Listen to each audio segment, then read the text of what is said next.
Por dentro da questão.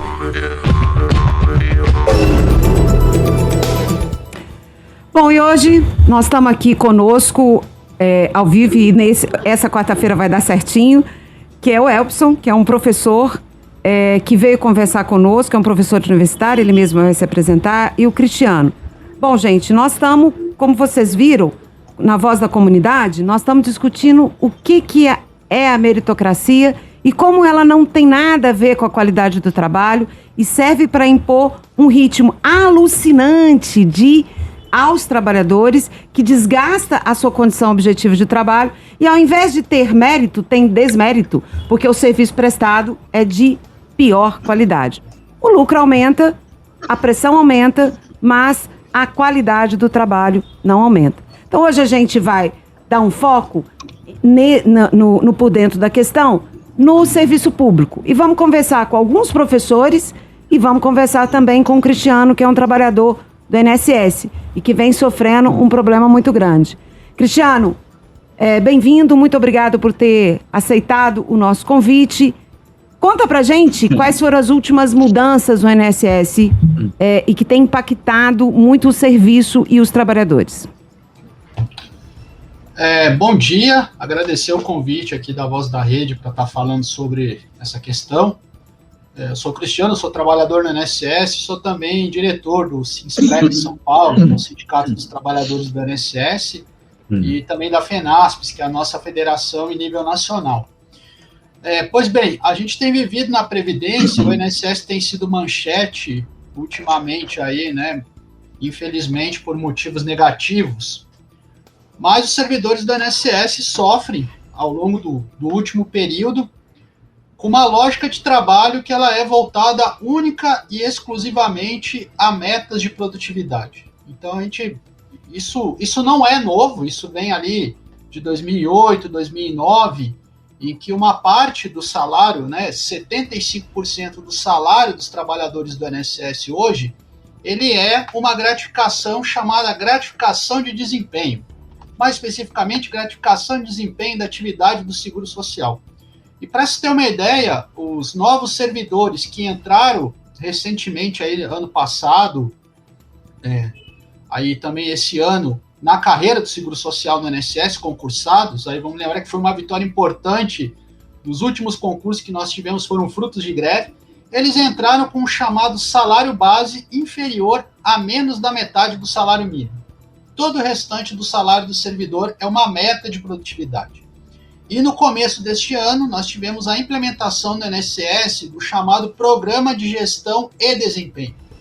Então, como que funciona isso? O servidor hoje da Previdência Social, aquele servidor, seja ele o que faz a análise do processo, seja na agência, seja o servidor que está em teletrabalho, seja aquele servidor que atende a população numa agência da Previdência Social, ele, a rigor, ele não possui mais uma jornada de trabalho. Este servidor tem que trabalhar vinculado a uma meta de produtividade, de sistemas que não funcionam, que caem toda hora, e o INSS criou uma lógica em que privilegia a quantidade de análise de processos, e não mais uma perspectiva de uma política de previdência de reconhecimento de direitos. Então, hoje, a lógica do INSS não é fazer uma análise aprofundada. A lógica que a gestão do INSS coloca é a quantidade de processos. E tem sido comum na nossa categoria, principalmente os trabalhadores que estão aí em teletrabalho, que estão na análise de processo, que tem que atingir as metas de produtividade, terem jornadas, muitas vezes, de 12 a 15 horas diárias para conseguir atingir essas metas,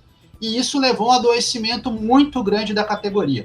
Os trabalhadores na Previdência, nós tivemos agora, no último período, aproximadamente, se eu não vou lembrar o número exato, porque a nossa categoria é muito grande, 15 óbitos de servidores. A nossa categoria entre ativos e aposentados tem mais de 50 mil trabalhadores.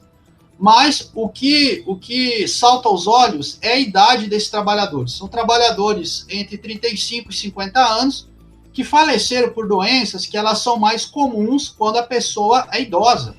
Então, servidores que tiveram morte súbita por infarto, doenças relacionadas ao sistema cardiovascular, e também alguns suicídios. E isso está diretamente vinculado à implementação da política da lógica de meta, de produtividade. Então, esse modelo, que eles chamam de modelo de gestão, ele não foi bom para o servidor, porque aumentou a pressão por assédio moral, o adoecimento, as jornadas extensivas, não resolveu o problema da fila do INSS. A gente vê a fila do INSS em 2.800.000 processos, né? Ou seja, é um modelo que ele acabou não favorecendo ninguém, e é uma tentativa aí dos vários governos, né? Aí estou falando vários governos porque é um projeto de continuidade, tentar suprir a falta de servidores hoje na Previdência, que nós temos mais de 24.000 vacâncias e 19.000 servidores ativos. A solução apresentada foi pressionar os trabalhadores por mais produtividade.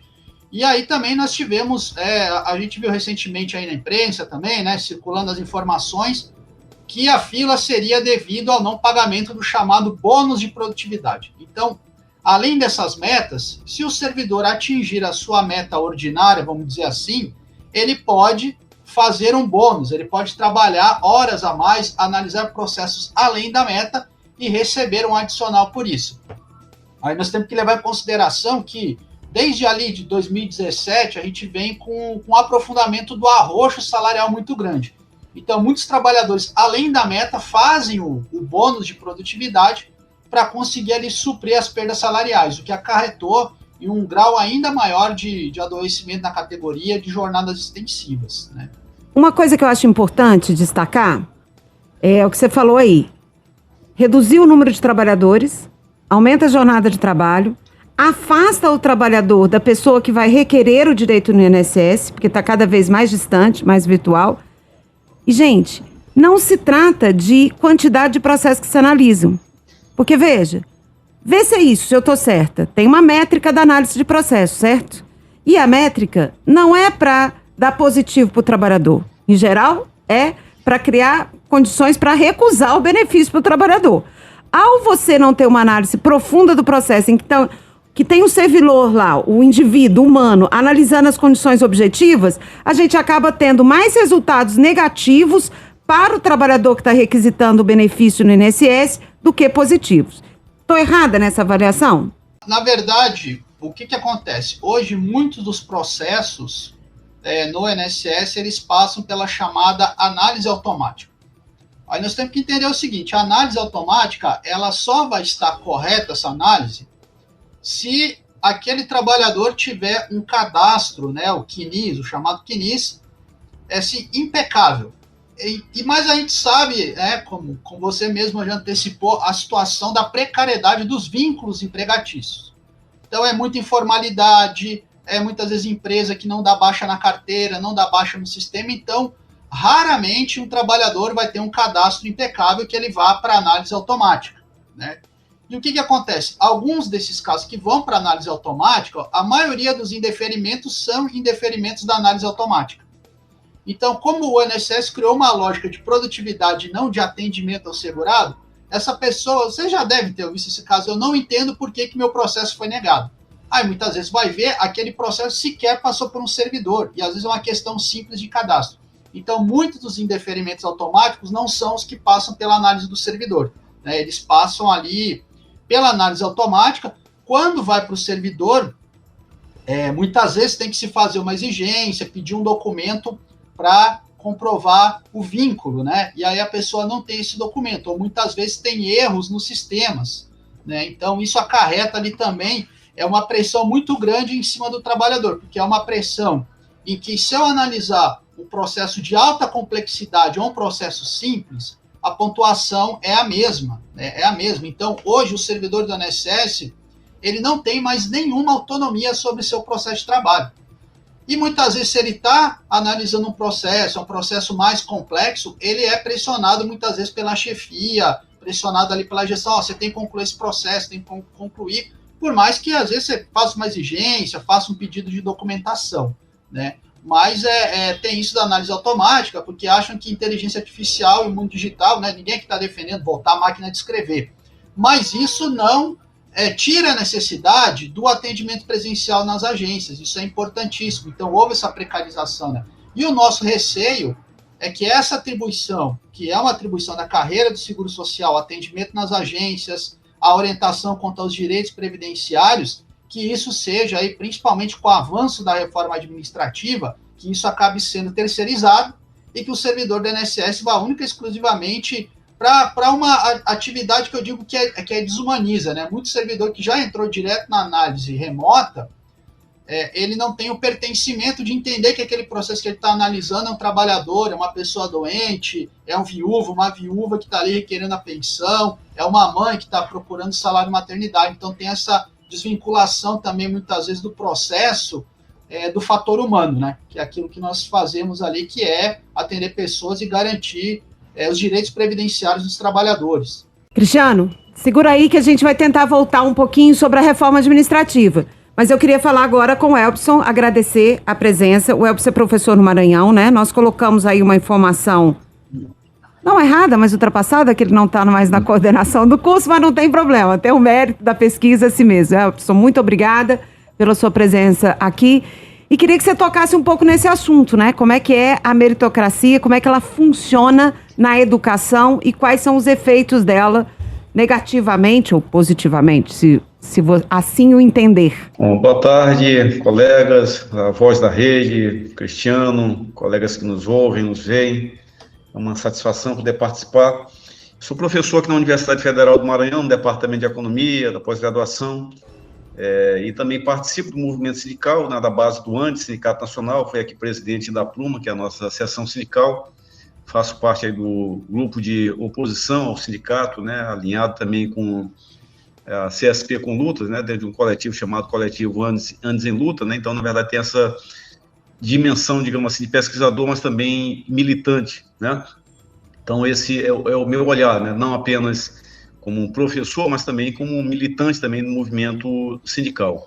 Eu acho que na universidade tem dois aspectos. Tem um aspecto, digamos assim, que afeta diretamente a nossa categoria, né, de docentes e também trabalhadores, né, e tem uma questão também anterior, que é a questão da meritocracia dentro da universidade, o que pretende ser na universidade. A universidade, as públicas, de uma maneira especial, elas são afetadas, digamos assim, por essa noção aí de meritocracia, já no próprio processo de acesso às universidades, né? As universidades, elas, historicamente, né, durante a maior parte do tempo da existência, por exemplo, aqui no Brasil, elas sempre foram espaço de privilégio, né, digamos assim, para determinados setores da sociedade, ou pelo menos tiveram muito barreiras, né, de acesso para pessoas que não tinham condições econômicas, né, e condições sociais para acessar a universidade, né, e aí estou falando, evidentemente, principalmente da classe trabalhadora, né, e se a gente quiser também com esse recorte étnico, né, e também de gênero, então sempre foi uma barreira muito grande. Então as cotas passaram a existir aí há pouco mais de 20 anos, amenizaram essa situação, mas essa questão de acesso à universidade, ela vai se refletir também, inclusive, nas características da nossa categoria, porque a nossa categoria, também docente, evidentemente, não reflete essas condições da população brasileira. Então, tem uma polêmica hoje, né, não só uma polêmica, mas também uma reivindicação do movimento docente, ou de grande parte do movimento docente, que a categoria também, ela deva refletir também mais essa população, né, que essa noção, digamos assim, de meritocracia, que, de certo modo, começou a ser amenizada no acesso dos estudantes, ela tem que ter um avanço ainda muito maior também no que diz respeito à carreira docente, que não reflete essas condições. Então, em um estado, eu estou falando aqui do Maranhão, por exemplo, que a população é majoritariamente negra, indígena, né? Aqui a gente está longe de refletir essa situação. Temos um problema de ordem mais geral, né, que é essas características da categoria docente que não refletem essas condições da população brasileira e da classe trabalhadora. E também temos cada vez mais um aspecto que tem a ver também com o Cristiano tem falado, que tem afetado todo o serviço público, né, em todos os níveis, que são elementos que se expressam hoje na reforma administrativa, né? Nas universidades, nós temos muito, cada vez mais, se expressando na minha leitura, uma noção que a professora Marilena Chauí cunhou há algum tempo, que é o que ela chamava de universidade operacional, né?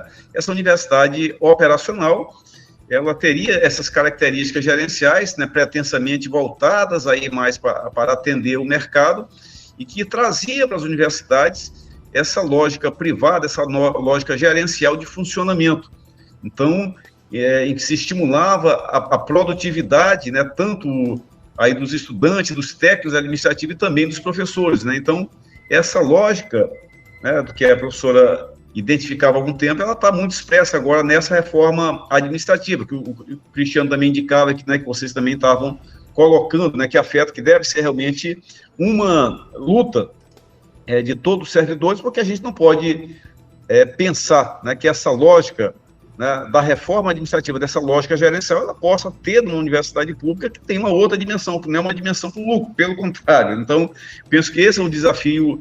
Nós temos desafio de ordem mais estrutural, que é esse, por exemplo, de fazer com que a categoria docente, ela, e no caso também dos estudantes, claro, mas me referi mais especificamente no caso da categoria, que a categoria reflita mais do ponto de vista étnico e do ponto de vista das relações sociais, mais a classe trabalhadora e reflita mais o que nós somos, né, em termos mais gerais, e também que a universidade ela seja menos operacional, e isso implica, nesse caso, em enfrentarmos juntos essa proposta de reforma administrativa. Eu acho muito importante algumas coisas que você levantou, no que diz respeito à questão da educação.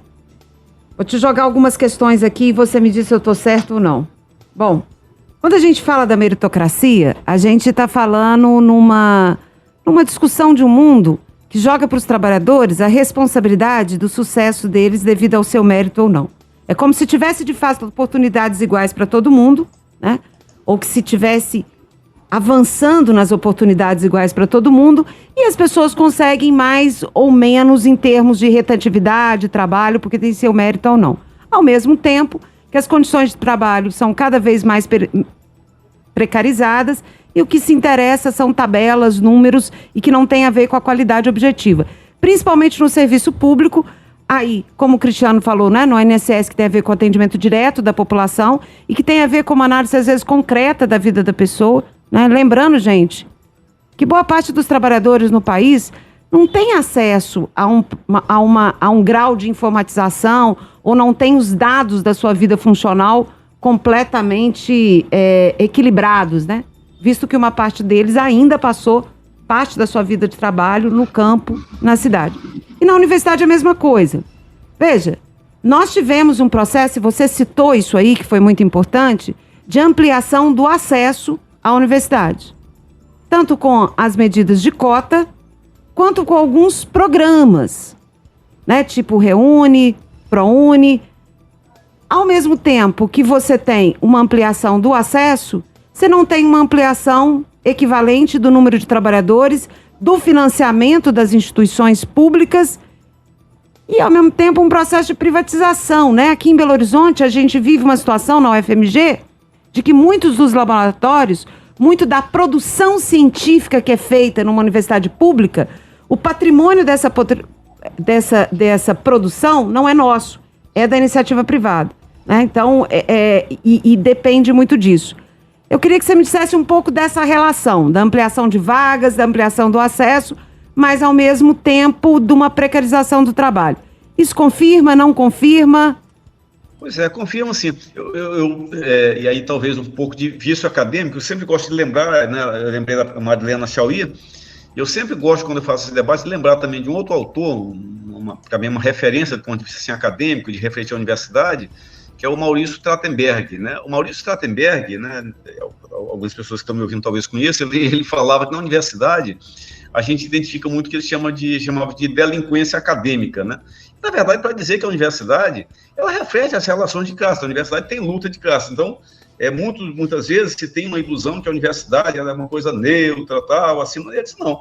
A universidade, ela tende a refletir essa perspectiva capitalista, então isso que você falou, de laboratórios, né, de disciplinas, de cursos voltados aí para o mercado, na verdade, o que a gente pode esperar da universidade. Então, a gente luta, né, a gente participa de movimento sindical, a gente disputa, mas a gente não pode esquecer disso, né, que a tendência é que os nossos colegas, em sua maioria, eles vão refletir o pensamento capitalista, eles vão refletir os interesses capitalistas. Então, é uma luta que a gente talvez enfrente até em condições um pouco mais privilegiadas, digamos assim, quando a gente compara com o mundo lá fora, né? Então, aqui a gente participa do movimento sindical e consegue ter mais espaço, por exemplo, do ponto de vista do pensamento anticapitalista, talvez, que a gente poderia ter em outros locais, mas continua sendo isso. Então, na minha universidade também, por exemplo, eu moro aqui em São Luís, no Maranhão, uma universidade mais periférica, mas é uma cidade, por exemplo, que tem alguns interesses do ponto de vista do capitalismo brasileiro. Aqui nós temos, por exemplo, hoje, a maior zona portuária, né, maior complexo portuário em exportação, né, não em valor, mas que exporta commodities aqui do Nordeste, do Centro-Oeste, né, aqui pelo complexo portuário daqui de São Luís, e em função disso, os custos da Universidade Federal do Maranhão, da Estadual, do institutos federais, vão se adaptando a essa realidade, né? Então, as disciplinas, os cursos, e também essa reforma administrativa e essa noção que a professora colocava de universidade operacional, ela se casa com isso, que a universidade vai se adaptando, né? Mas vai se adaptando de uma tal maneira que, se a gente não tomar cuidado, se a gente não enfrentar, a universidade vira um apêndice realmente das empresas, vira um apêndice dos mercados. Então, a gente precisa realmente ter essa dimensão de que os gerentes, digamos assim, os reitores e também o MEC, né, o governo brasileiro, todos os governos, né, e aí acho que a gente tem que ser justo em relação a isso, mesmo os governos que supostamente estão no campo da esquerda, eles endossam esse tipo de política voltada para o mercado. Essa é uma questão importante, porque nós tivemos, por exemplo, era muito fácil para o movimento sindical, por uma parte do movimento sindical, por exemplo, fazer críticas ao governo Fernando Henrique Cardoso, ao governo Temer, ao governo Bolsonaro, tal, era muita obviedade. Mas quando a gente tem, por exemplo, um governo atual, o governo Lula, né, Lula-Alckmin, que, na verdade, continua reforçando esse mesmo papel da universidade, continua colocando a reforma administrativa, a gente vê que há uma predominância que esse interesse do capital, ele é muito forte dentro das universidades. Então, esse é um desafio, a gente colocar realmente a universidade mais a serviço da classe trabalhadora, reconhecendo que aqui é uma luta, é um espaço de luta de classe realmente, mas que a universidade tem refletido isso. Essa precarização, por outro lado, ela tem estimulado, inclusive, práticas das pessoas, dos docentes, principalmente, que têm essa possibilidade, os técnicos administrativos em educação têm menos essa possibilidade, mas na minha categoria, por exemplo, é cada vez mais comum as pessoas buscarem alternativas, complementações de renda, né? Porque as nossas condições de trabalho e salariais são cada vez mais precárias e a nossa categoria, ela fica buscando cada vez mais alternativas, inclusive com reflexo no movimento sindical. O nosso sindicato, por exemplo, hoje está cada vez mais esvaziado, menos de um terço da nossa base hoje é sindicalizada, os novos professores não se sindicalizam, um reflexo dessa coisa individualista que é estimulada pelas políticas de todos os governos. Muito obrigado, Elbson. A gente está com o tempo exprimido. Cristiano, em 20 segundos, um recado rápido para os servidores públicos aí, por que lutar contra a reforma administrativa e para os trabalhadores em geral? Certo, rapidamente. A PEC 38, que na verdade nada mais é que a retomada da PEC 32, tudo isso que a gente está discutindo aqui em relação à meta, à produtividade, à meritocracia, a PEC 38 torna essas regras constitucionais e obrigatórias para todas as esferas do serviço público, federal, estadual, municipal, e inclusive, deve ter muito servidor assistindo aqui, inclusive coloca a progressão funcional na carreira vinculada à chamada meritocracia, o desempenho e avaliação da chefia. Aí, para encerrar também, o governo também lançou recentemente o PL 6170. A gente está falando aqui de meritocracia, de elitização, como o Elbson falou. O governo está criando uma perspectiva de que as carreiras futuras, principalmente no Serviço Público Federal, sejam apenas de nível superior. E aí vamos lembrar o percentual da classe trabalhadora que consegue ascender ao nível superior para prestar um concurso público. Então é importante a luta contra a reforma, os servidores públicos das 3 esferas estarem unidos, mas acima disso a gente precisa do apoio da população, porque vai piorar muito a qualidade do serviço e vai abrir caminho para a privatização da população ter que pagar um serviço que hoje é gratuito.